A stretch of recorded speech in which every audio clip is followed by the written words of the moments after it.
Som, testando, glória a Deus.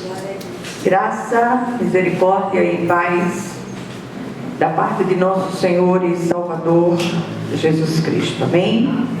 Vamos abrir nossa Bíblia na Epístola de Paulo aos Efésios, capítulo 1, e vamos ler do versículo 17 até o 19.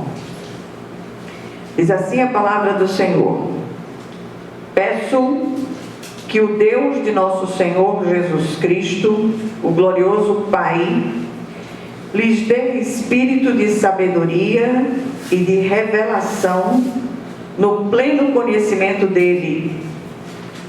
Oro também para que os olhos do coração de vocês sejam iluminados, a fim de que vocês conheçam a esperança para a qual ele os chamou, as riquezas da gloriosa herança dele nos santos e a incomparável grandeza do seu poder para conosco, os que cremos, conforme a atuação da sua poderosa força.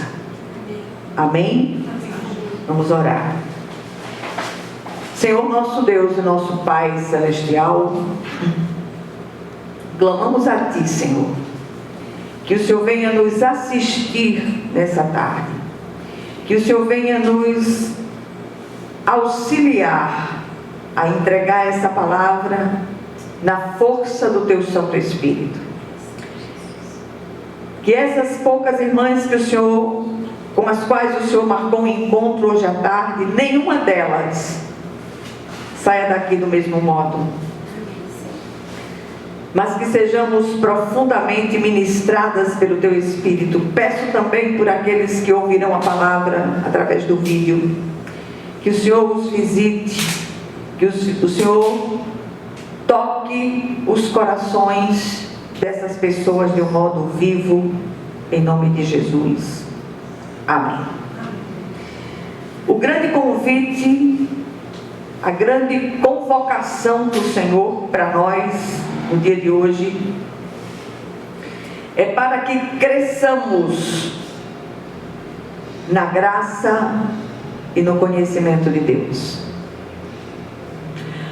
A maioria absoluta de nós está no caminho há muito tempo, mas todas nós precisamos desesperadamente dessa palavra, porque precisamos crescer na graça e no conhecimento de Deus. Do lado de cada eternidade, ninguém está pronto. Todos nós precisamos ser visitados, transformados por essa graça viva, em nome de Jesus. E hoje eu queria chamá-los à responsabilidade de levar a sério as coisas de Deus. Não brinquem com as coisas do Senhor. Usem as estratégias de Deus nas situações, não as nossas estratégias, aquilo que nós achamos que deve ser. Não, ouçamos a voz do Espírito que fala o tempo todo conosco, mas muitas vezes, como dizia minha mãe, fazemos ouvidos de mercador. Ah, isso não é o Espírito que está falando, eu prefiro ir lá e resolver do meu jeito. Vai resolver do teu jeito para tu ver se tu consegue resolver. A carta aos Efésios, ela apresenta a igreja com o corpo de Cristo, e o texto citado faz parte de uma oração feita pelo apóstolo Paulo pelos cristãos, não só de Éfeso, mas de todas as igrejas, de todas as épocas, em toda a face da terra. Esta carta, ela é uma encíclica, ou seja, é uma carta circular. Não foi uma carta escrita apenas para a igreja local daqueles dias. E como tal, a sua mensagem sempre é atual e alcança todos os cristãos indistintamente. E eu queria dizer a você hoje, presta atenção àquilo que o Espírito fala com cada um de nós. O trecho da oração paulina mencionado há pouco apresenta as seguintes petições. Primeira, ele pede por sabedoria e revelação no pleno conhecimento do Cristo. Ele diz: peço que o Deus de nosso Senhor Jesus Cristo, o glorioso Pai, lhes dê espírito de sabedoria e de revelação no pleno conhecimento dele. Clamemos por isso. Senhor, me conceda a graça da sua sabedoria e da revelação no pleno conhecimento do Senhor. Que possamos ter o nosso entendimento aberto para compreender aquilo que o Senhor fala conosco, vezes sem conta. Segundo lugar, ele pede iluminação dos olhos do coração para poder conhecer a natureza real do chamado de Deus. E ele diz: oro também para que os olhos do coração de vocês sejam iluminados, a fim de que vocês conheçam a esperança para a qual ele os chamou. O Senhor está dizendo para nós: acordem, já é tempo de compreenderem aquilo que eu falo. É tempo de sair do jardim da infância da fé e buscar a presença de Deus usando os métodos de Deus, não os métodos humanos. Aquilo que nós estávamos falando há pouco. Em terceiro lugar, ele pede a percepção da suprema grandeza do seu poder, do poder de Deus.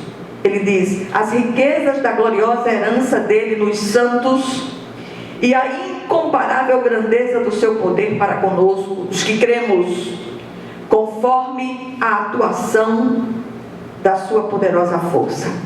A pergunta é: cremos de fato? Ou acabamos metendo os pés pelas mãos e tentando fazer as coisas do nosso jeito? E eu queria falar agora para as mulheres de Deus: calem a boca diante das situações, falem só com Deus a respeito, e vocês verão a glória de Deus nas situações. Eu queria convidá-los para atentarmos para algumas verdades. Primeira, as palavras usadas pelo apóstolo em sua oração nunca soaram tão oportunas quanto em nossos dias. Eu li recentemente um artigo de um sério homem de Deus que dizia que a igreja contemporânea está com falta de ar. Palavras aparentemente duras, mas absolutamente necessárias em dias de uma teologia fluida, líquida, sem consistência. Os pregadores não querem ofender para não esvaziar a igreja. Eu não me importo de esvaziar a igreja, mas a coisa mais importante é que fiquem aqueles que ouvem a palavra de Deus e que se deixam ministrar por ela. Por isso é necessário voltar aos rudimentos da fé e beber na fonte que é a santa palavra de Deus, mas não na perspectiva contemporânea de interpretações completamente espúrias. É necessário reaprender a ler a santa e gloriosa palavra de Deus à luz do divino Espírito Santo. Ele é o divino instrutor,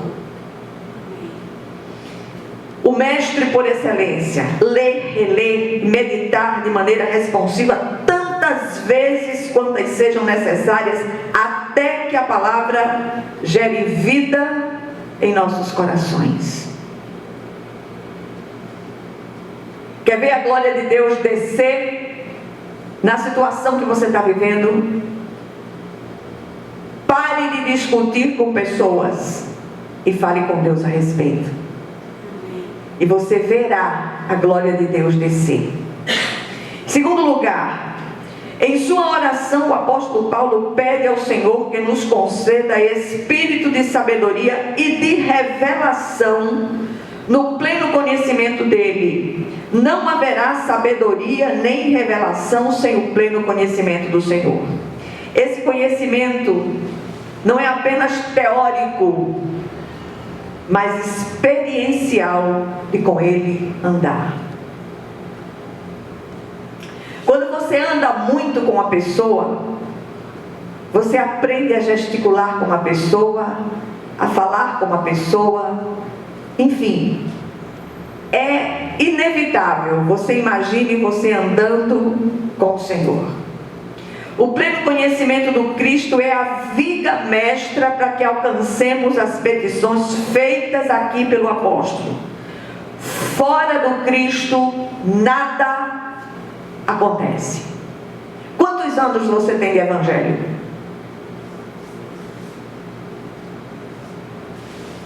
Tem faltado intimidade com o Senhor.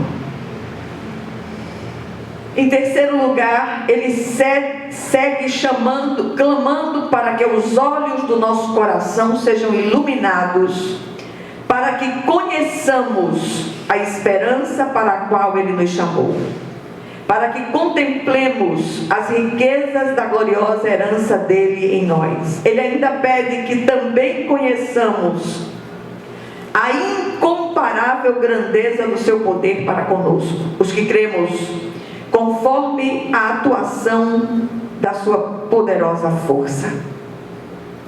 Tudo isto é maravilhoso demais aos nossos olhos meramente humanos. Carecemos sim de uma intervenção sobrenatural, divina, para que possamos contemplar e desfrutar desse relacionamento glorioso. Só assim poderemos continuar a nossa peregrinação nesta terra. Se não fosse o Senhor que tem estado ao meu lado, eu já estava da Tamarineira para dentro, 3 dias de viagem, atirando pedra em quem passasse por mim. Sério demais.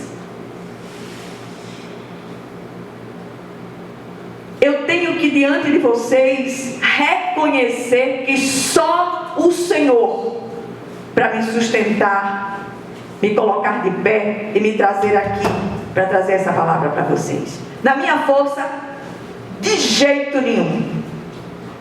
Na minha força, eu me sinto um prato de papa.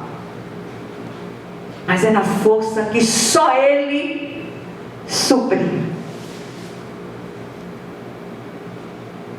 E assim como o Senhor tem me sustentado com a sua mão direita fiel, Ele sustenta cada um daqueles que recorram a Ele em espírito e em verdade.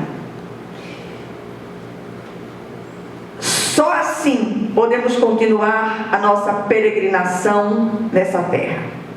Carecemos sim de uma intervenção sobrenatural divina, repito, para que possamos contemplar e desfrutar desse relacionamento vivo. Mesmo que os nossos pés permaneçam aqui, nossos olhos precisam estar postos no autor e consumador da nossa fé, Jesus.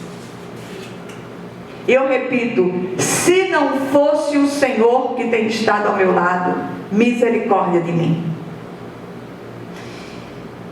O que é que nós aprendemos aqui de uma forma breve? Até porque nós vamos ter um tempo de oração umas pelas outras. Primeira coisa, a igreja contemporânea está sim com falta de ar. Tem faltado o santo oxigênio do céu. É preciso acordar e se envolver efetivamente na obra de Deus. Os cultos, shows, precisam dar lugar às mensagens doutrinárias que edificam e nutrem os cristãos com anorexia espiritual. Você liga a TV para ver um desses cultos pela televisão. São shows. Muitas vezes circos, pastores como comediantes. A gente não consegue absorver ou encontrar 1 grama da palavra, daquilo que tem sido dito em determinados cultos. E os auditórios lotados, as pessoas dando muita risada. A palavra de Deus não é para dar risada, é para chorar.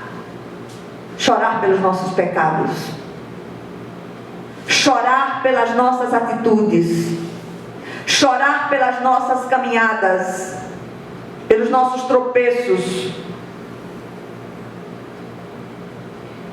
E a gente não tem visto mensagens que falem aos corações. A psicologia tem ocupado o lugar das mensagens verdadeiramente bíblicas e doutrinárias. Segundo lugar, clamamos por tantas coisas e esquecemos de pedir o principal: sabedoria, olhos que vejam e ouvidos que ouçam. A maioria dos nossos bancos estão vazios. A palavra vai chegar para muitos eu sei que estão com problemas de saúde e tal, mas muitos não têm vindo. Sabe por quê? Porque não tem risada, porque não tem piadas. Mas eu glorifico a Deus pela vida de vocês, que apesar de todos os pesares, tem estado aqui, para juntos recebermos aquilo que o Senhor tem para nós. E por último, por isso continuamente sigamos dizendo amém a esta bendita oração do apóstolo Paulo: antes que venha a grande perseguição que se alastrará por toda a terra, sim, porque ela já começou. Que o nome do Senhor, Ele seja glorificado, e que essa palavra chegue à profundidade dos corações daqueles que a ouviram, em nome de Jesus Cristo. Amém.